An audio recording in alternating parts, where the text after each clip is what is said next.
Today on CityCast Chicago, older adults are being scammed out of their life savings at record rates. An Illinois system to protect seniors is failing. David Jackson with Injustice Watch spent months investigating this rising financial exploitation, and he tells us what we can do to protect the elders in our communities. It's Wednesday, August 23rd. I'm Jacoby Cochran, and this is what Chicago's talking about.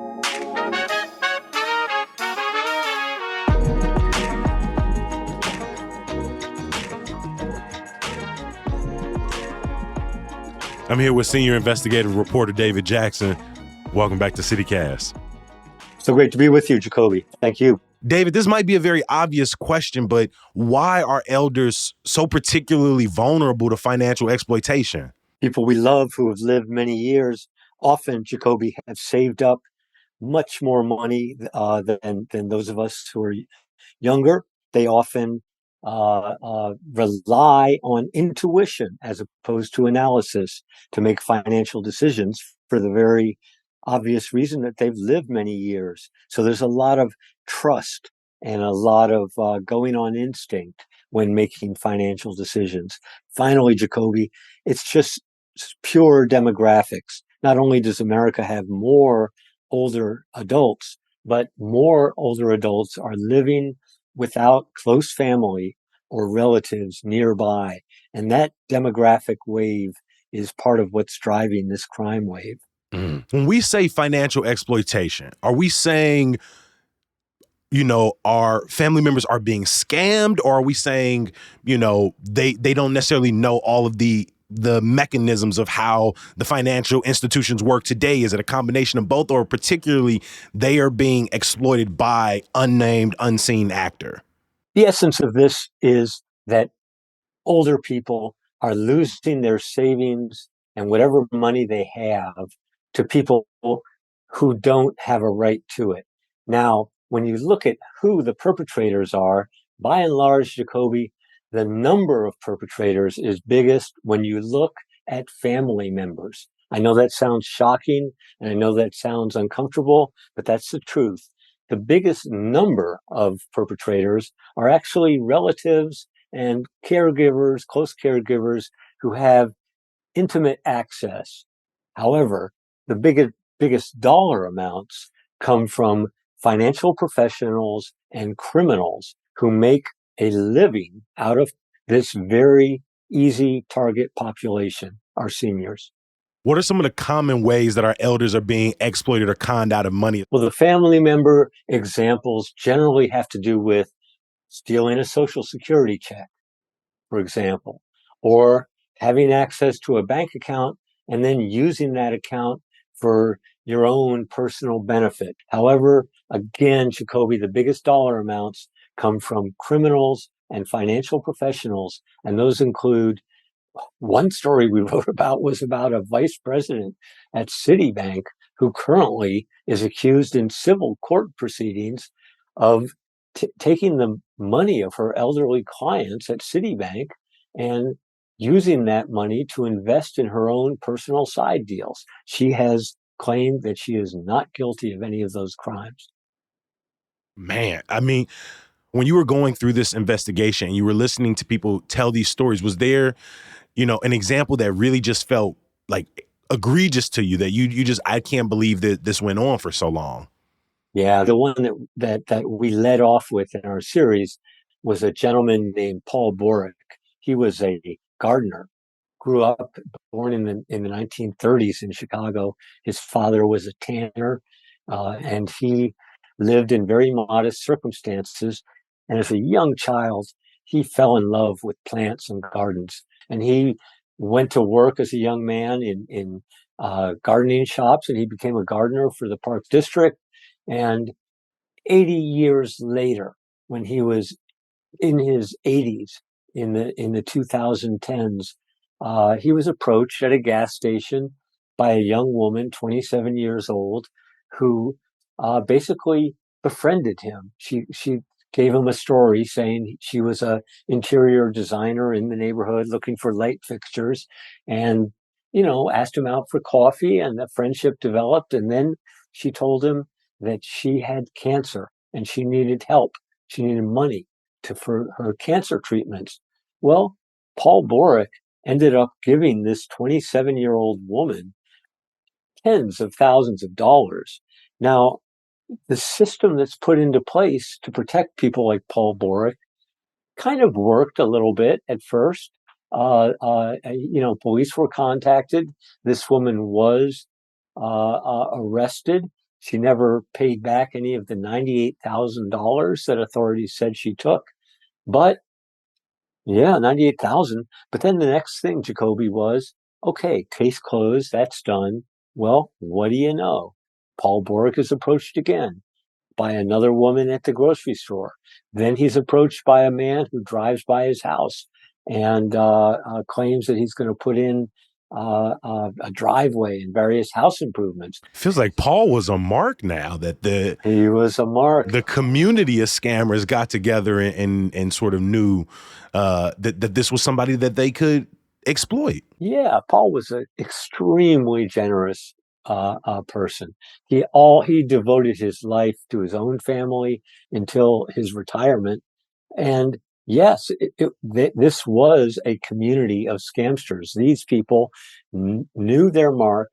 They knew how to get in there, and scam A was caught.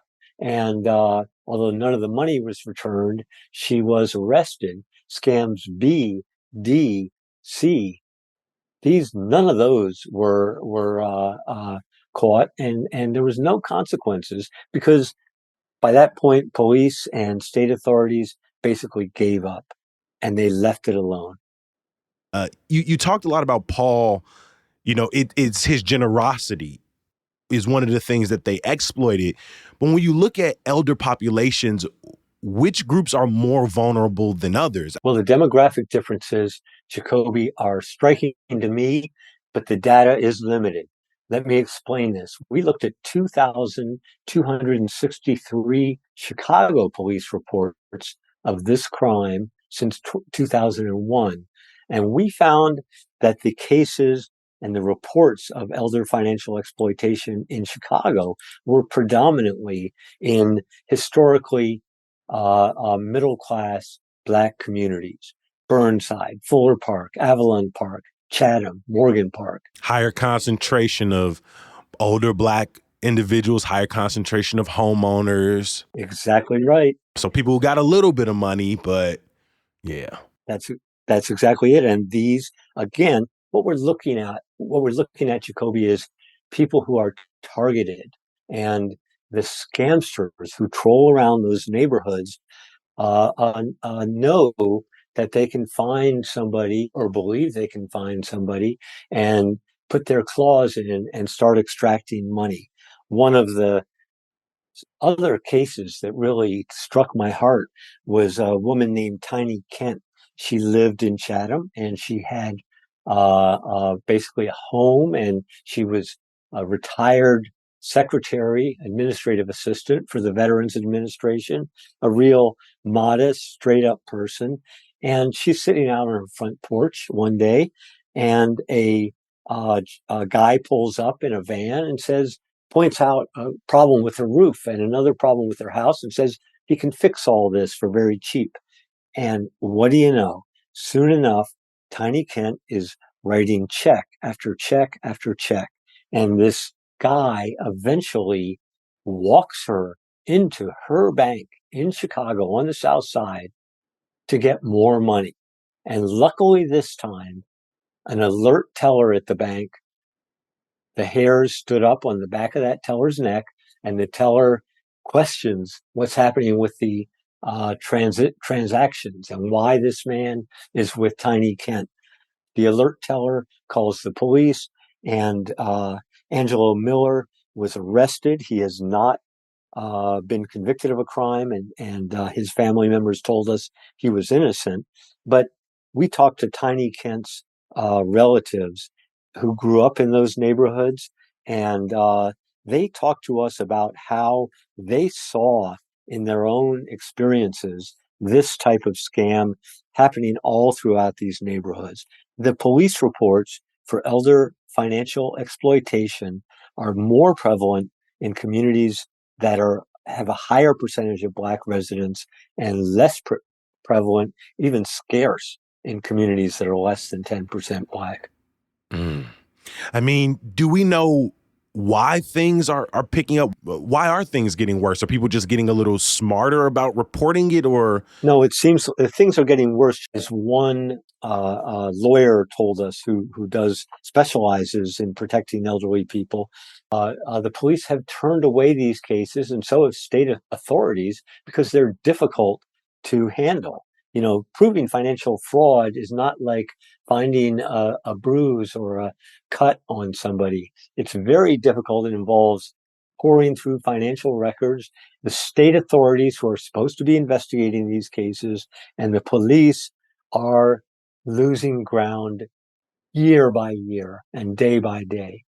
Jacoby, we found in Chicago, the number of reports that Chicago police are handling have resulted in one arrest in the last roughly 3 years. That's an incredible statistic to me. We looked at the state, and that's the first frontline protectors, the so-called Adult Protective Services Division of the state. And they went from having 19% of these cases verified 10 years ago to 5% last year. In other words, Jacoby, even as this crime is rocketing upwards, the enforcement efforts are essentially collapsing.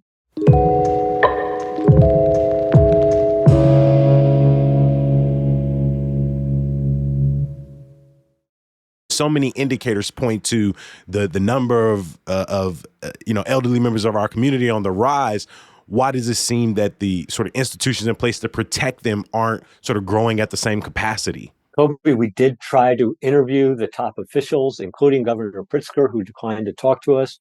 But we talked to Brian Pastor, who is the manager of the Illinois Adult Protective Services Program. And Mr. Pastor told us that he thought that the plummeting number of verified cases was what he called merely a fluctuation. A fluctuation, that was his term. When we asked him about specific cases, he said that he thought that less evidence was being presented in each case. In other words, either the victims or other people who were calling in these reports weren't presenting enough evidence. And finally, Jacoby, he said in an interview that his agency was barred by state law from investigating frauds by financial professionals and criminals, such as the crew that victimized Paul Boric. He said, quote, "We don't do fraud," unquote. Wow. I mean, how does the APS go about protecting people? The front line of protecting adults in Illinois really comes down to this cadre of social service agencies that are hired by Mr. Pastor's agency, the Adult Protective Services Program. Illinois is an outlier among states, Jacoby, in not having its own in-house staff, but hiring out, contracting out this work. Only 6 states do it, our investigation found. States like Arizona have their own in-house staff that includes forensic accountants and law enforcement professionals. In Illinois, we contract out the work, and that saves a lot of money to social service agencies. And those agencies basically we talk to a lot of frontline investigators. This is very dangerous, difficult work, Jacoby. You can imagine you get a call to the state senior abuse hotline saying so-and-so is being financially exploited by her relatives, and you go to that house. Now, what are you walking into when you go into that house? It's sort of like being a DCFS investigator, a child welfare investigator, or investigating cases of domestic violence. If you're a Chicago cop and you walk up the flights of the stairs where there's been an abuse report and knock on the door, you don't know who's behind that door. Are they going to have a gun? Is it going to be dangerous? Well, those Chicago police and those DCFS investigators are government workers who are trained and paid, and the Adult Protective Services cadre. These are social workers who are generally paid. Our investigation found roughly half of what a DCFS worker is paid. They're not really trained to do financial exploitation, and they're often walking into very, very dangerous situations. So this is a case where Illinois has contracted out this difficult, dangerous work to a cadre of certainly well-meaning, in my opinion, very noble and heroic social caseworkers who are doing the best they can with the equipment they have. I remember my grandmother, before she passed, was dealing with early onset Alzheimer's, and there was a while where she thought my mother was stealing from her. We all knew this was not the case. She'd say my mom stole jewelry. You look in her room, the jewelry's right there. My mom's stealing money. You look at the money's right there. And so I feel like it is a situation where officials can also walk into scenarios and be gaslit out of thinking something wrong is happening here, that the family has sort of, or the caretaker has such a strong story, a strong ability to sort of overtalk or supersede the individual and what they're saying, what their family is saying happened to them. I mean, does that play into it as well? That is exactly what happens in many of these cases. One of the things as a person ages, especially with financial literacy, but also with all of the, as you called it, sort of degrading mental capacity that can happen to all of us as we age. It's inevitable. Is that we can create scenarios and lose trust, and that does happen. I want to go back to DCFS or domestic violence. Same thing, right? In DCFS, if a child is being abused, child shows up at school and has a bruise, and the teacher says, "Where'd you get that bruise?" Generally, authorities are trained to understand that and to go in and to verify. The difference is huge with adult protective services.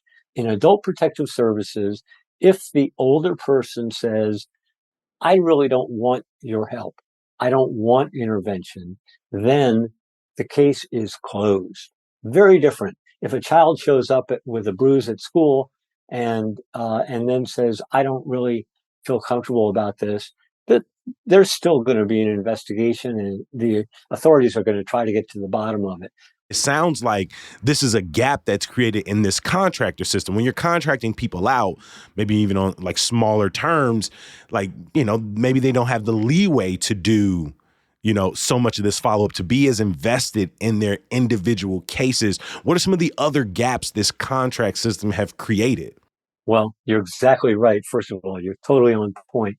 Second one that I would add to what you just said is, even if somebody refuses services, can you still recover the assets that have been stolen from them? In other words, if somebody says, "Well, I don't want an investigation," but a crime happened, generally with other realms, Jacoby, you would still go out and reach out and get that money back, because that's savings that the older person needs to live and to live a good life and a comfortable life.